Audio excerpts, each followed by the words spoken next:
ये आकाशवाणी रायपुर है। प्रादेशिक समाचार बुलेटिन के साथ मैं विभाष कुमार झा।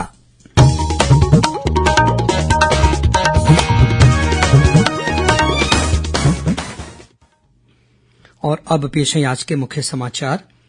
स्वच्छता के प्रति लोगों को जागरूक करने के लिए प्रदेश में स्वच्छता ही सेवा अभियान आज से शुरू। छत्तीसगढ़ उच्च न्यायालय ने सामाजिक आर्थिक बहिष्कार के मामले में 6 जिलों के कलेक्टरों को नोटिस जारी किया। इस वर्ष किसानों को समर्थन मूल्य पर धान और मक्का बेचने के लिए एकीकृत किसान पोर्टल में 31 अक्टूबर तक पंजीयन कराना होगा। और संघ लोक सेवा आयोग द्वारा आयोजित इस वर्ष की सिविल सेवा मुख्य परीक्षा कल से शुरू हो रही है।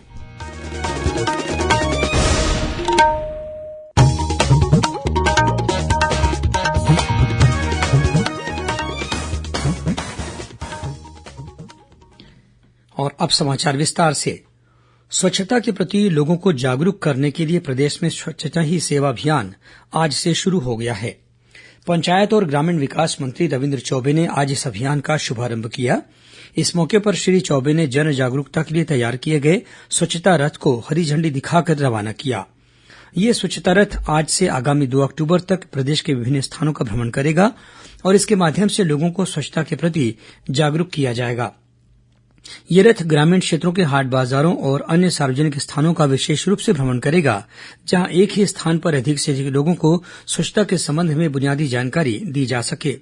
गौरतलब है कि देश भर में स्वच्छता को लेकर लोगों को जागरूक करने के उद्देश्य से ये अभियान हर वर्ष 15 सितंबर से 2 अक्टूबर तक चलाया जाता है। इस अभियान के दौरान ग्रामीण क्षेत्रों में विशेष रूप से साफ सफाई पर ध्यान दिया जाएगा। इसके अंतर्गत सार्वजनिक स्थानों पर जमा कूड़े कचरे को श्रमदान के माध्यम से साफ किया जाएगा। इस अभियान में स्थानीय जनप्रतिनिधियों, अधिकारियों और ग्रामीणों की भागीदारी भी सुनिश्चित की जाएगी।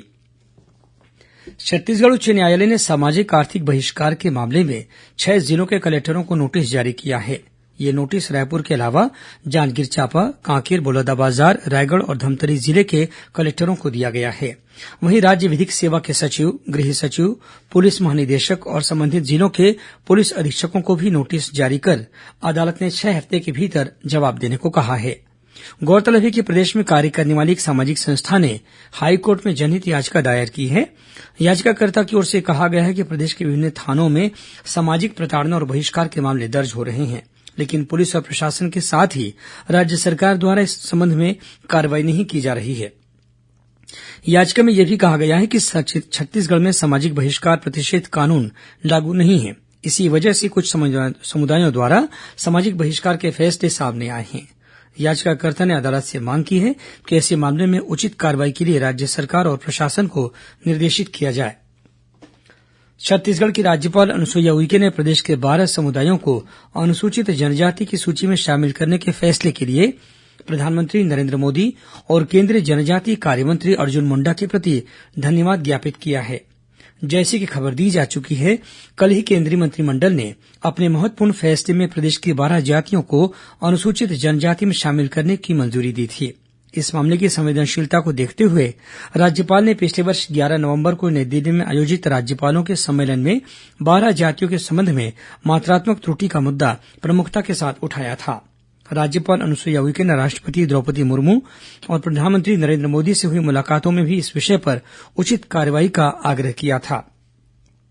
राज्यपाल ने कहा है कि केंद्रीय मंत्रिमंडल के इस फैसले से राज्य के 12 जातीय समुदायों को भी अनुसूचित जनजाति से संबंधित विभिन्न योजनाओं का लाभ मिल सकेगा और उनके अधिकारों का संरक्षण भी सुनिश्चित हो सकेगा। इस बीच आज आदिवासी समुदाय के प्रतिनिधियों ने राज्यपाल से मुलाकात कर 12 जातियों को अनुसूचित जनजाति में शामिल करने के उनके प्रयासों के लिए धन्यवाद ज्ञापित किया। मुख्यमंत्री भूपेश बघेल ने भेंट मुलाकात कार्यक्रम के तहत आज रायगढ़ जिले के धरमजयगढ़ विधानसभा क्षेत्र में करीब 570 करोड़ रुपए के विभिन्न विकास कार्यों का शिलान्यास और लोकार्पण किया। अपने रायगढ़ प्रवास के दौरान मुख्यमंत्री ने धरमजयगढ़ में स्थानीय अधिकारियों के साथ समीक्षा बैठक भी ली। इस बैठक में मुख्यमंत्री ने कहा कि आम जनता की सेवा ही राज्य सरकार का प्रमुख उद्देश्य है। उन्होंने कहा कि जनता की समस्याओं का जल्द से जल्द समाधान किया जाना चाहिए। मुख्यमंत्री ने कल ही रायगढ़ जिले के घरघोड़ा में किसानों की मांग पर जिला सहकारी केंद्रीय बैंक की शाखा शुरू करने को भी मंजूरी दी। इस वर्ष किसानों को समर्थन मूल्य पर धान और मक्का बेचने के लिए एकीकृत किसान पोर्टल में 31 अक्टूबर तक अपना पंजीयन कराना होगा। किसान पोर्टल में पंजीयन कराने वाले किसानों से ही समर्थन मूल्य पर धान और मक्के की खरीदी की जाएगी। खाद्य और नागरिक आपूर्ति विभाग के अधिकारियों ने बताया है कि पिछले वर्ष समर्थन मूल्य पर धान बेचने वाले किसानों को दोबारा पंजीयन की आवश्यकता नहीं है। वहीं चालू खरीफ मौसम में पहली बार समर्थन मूल्य पर धान और मक्का बेचने वाले किसानों के लिए किसान पोर्टल में पंजीयन कराने की प्रक्रिया जारी है। नया पंजीयन के अलावा किसानों को अपने पंजीकृत फसल या फसल के रकबे में संशोधन की प्रक्रिया पूरी करने के लिए भी 31 अक्टूबर तक का समय दिया गया है। प्रादेशिक समाचार आप आकाशवाणी रायपुर से सुन रहे हैं। छत्तीसगढ़ की खबरों से है आपका वास्ता और खबरों की विश्वसनीयता से है हमारा वास्ता। आकाशवाणी समाचार रायपुर के प्रादेशिक समाचार बुलेटिन के साथ ही हमारे समसामयिक कार्यक्रम आप रेडियो के अलावा अपने मोबाइल पर भी सुन सकते हैं। आकाशवाणी समाचार फेसबुक, ट्विटर और यूट्यूब पर भी उपलब्ध है। हमारा Facebook page Chhattisgarh news on AIR, Twitter handle CGAIR news और हमारा यूट्यूब चैनल है छत्तीसगढ़ AIR न्यूज। तो अब रेडियो के साथ ही आपके मोबाइल के जरिए भी हम पहुंच रहे हैं आप तक। छत्तीसगढ़ की हर खबर के लिए सुनते रहिए आकाशवाणी समाचार।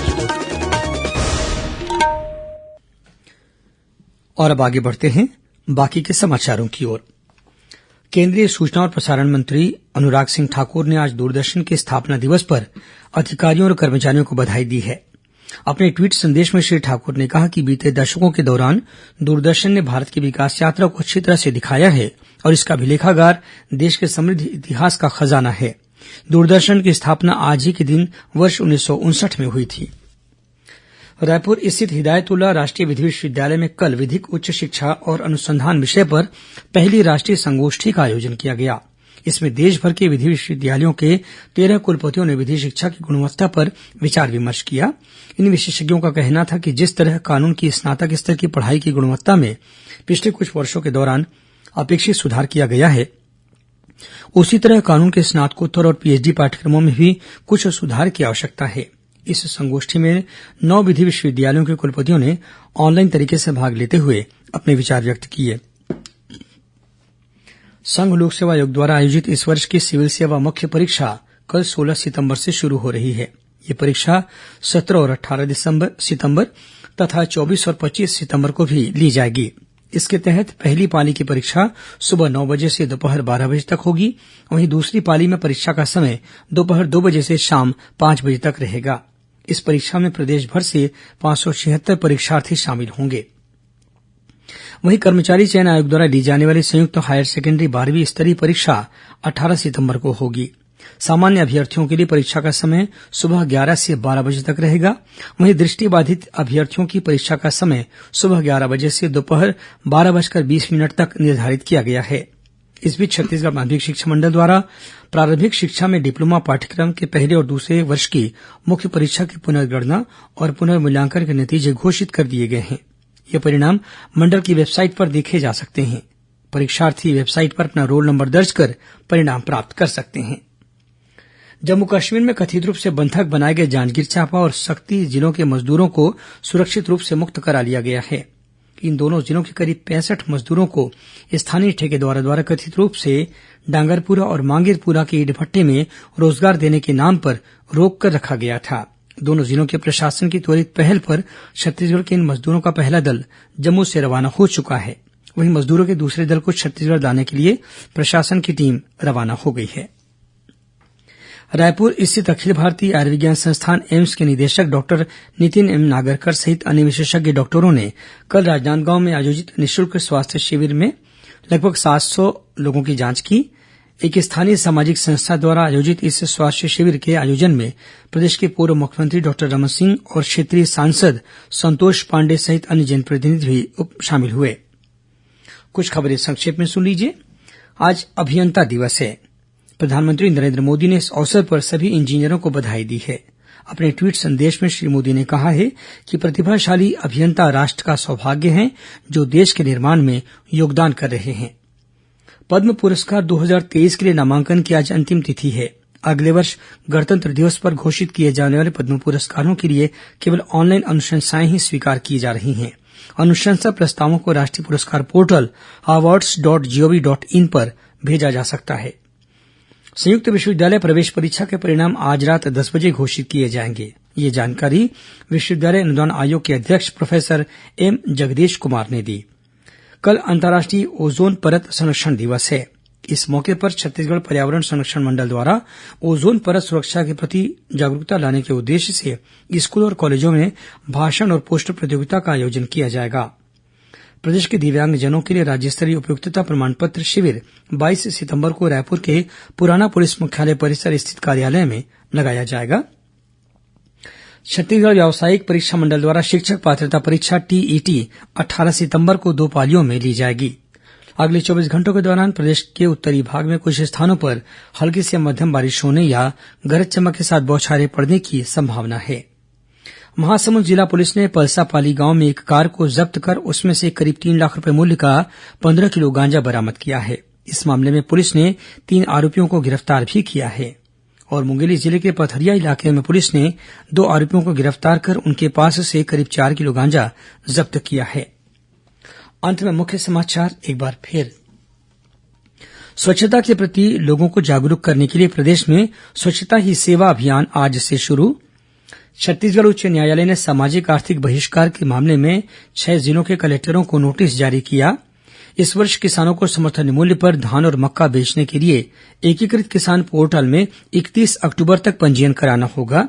और संघ लोक सेवा आयोग द्वारा आयोजित इस वर्ष की सिविल सेवा मुख्य परीक्षा कल से शुरू हो रही है। इसी के साथ प्रादेशिक समाचार बुलेटिन समाप्त हुआ। नमस्कार।